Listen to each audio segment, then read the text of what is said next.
Alors, on ne sait pas encore très bien ce qui s'est dit très précisément depuis ce matin à Muscat, la capitale d'Oman. Les Iraniens, selon vous, vont-ils être contraints de discuter non seulement de leur programme nucléaire, ce qu'ils ont accepté ces derniers jours, mais aussi du balistique et de leur proxy dans la région? Je pense notamment au Hezbollah ou aux Houthis au Yémen. Exigence fondamentale des Américains depuis le début.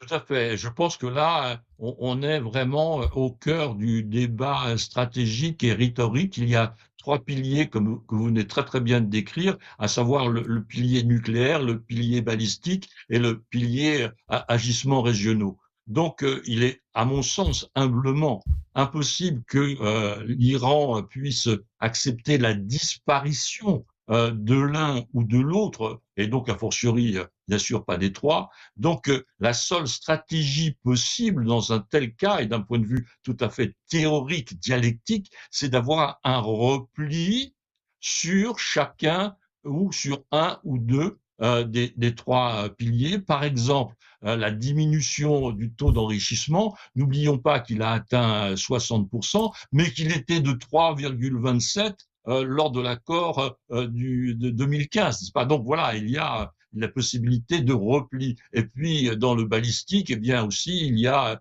des possibilités de repli sur le nombre de missiles disponibles Et sur et leur sur portée. leur portée. Est-ce que vous imaginez Voilà. que les Iraniens seraient prêts justement à des concessions sur ce dernier point, alors qu'ils le présentent souvent comme une sorte de bien qu'ils n'auraient jamais l'intention, qu'ils n'ont pas l'intention de céder à qui que ce soit?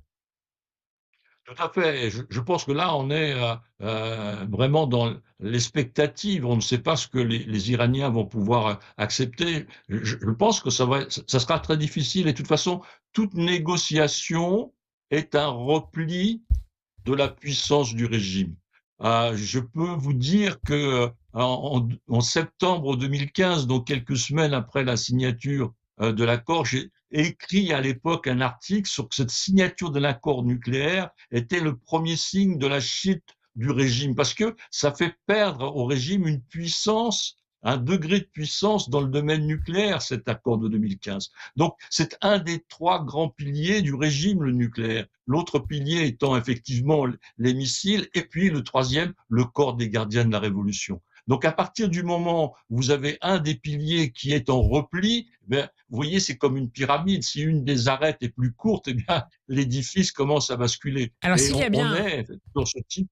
Pardon? Je vous en prie, terminez, j'allais vous reposer une question. Je vous en prie. Donc, on est tout à fait dans ce type de structure et de déca- décalage. Alors, s'il y a bien un État au Moyen-Orient qui s'inquiète de ces 3 piliers, de ces 3 axes de la doctrine militaire et stratégique iranienne, ce sont bien les Israéliens. Et selon la chaîne locale N12, Benjamin Netanyahu, qui réunissait hier son cabinet de sécurité, considère qu'il faut contribuer aujourd'hui à la construction des conditions d'une chute du régime des Mollahs. Est-ce que cet objectif d'un régime change est sur la table, figure parmi les options que pourrait finalement vers lesquels pourrait finalement s'orienter Donald Trump? Je crois que cette option-là est dans toutes les têtes depuis longtemps. Je crois que cette option-là est aussi dans les manuels, du Pentagone et de Tsahal depuis, de nombreuses années, car on ne peut pas imaginer la situation 2026 sans avoir, une liaison avec ce qui s'est passé dans la guerre des 12 jours en 2025, qui était une étape très, très rigoureusement planifié depuis très, très longtemps, par les 2 forces militaires américaines et israéliennes. Donc ce que l'on va voir en 2026 est dans la continuité de la planification stratégique, diplomatique et stratégique militaire entre, l'État d'Israël et les États-Unis.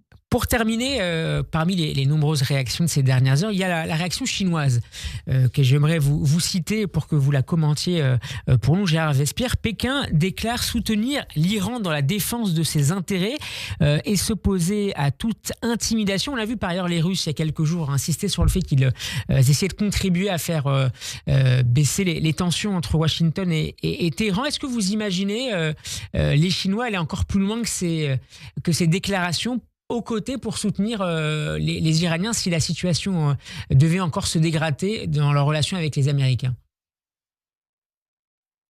Je ne crois pas. Je crois qu'effectivement, ces 2 empires, chinois et russe, n'est-ce pas, ont des capacités d'intervention géostratégique et géomilitaire, très limitées. N'oublions pas que la Russie n'a plus aucun porte-avions.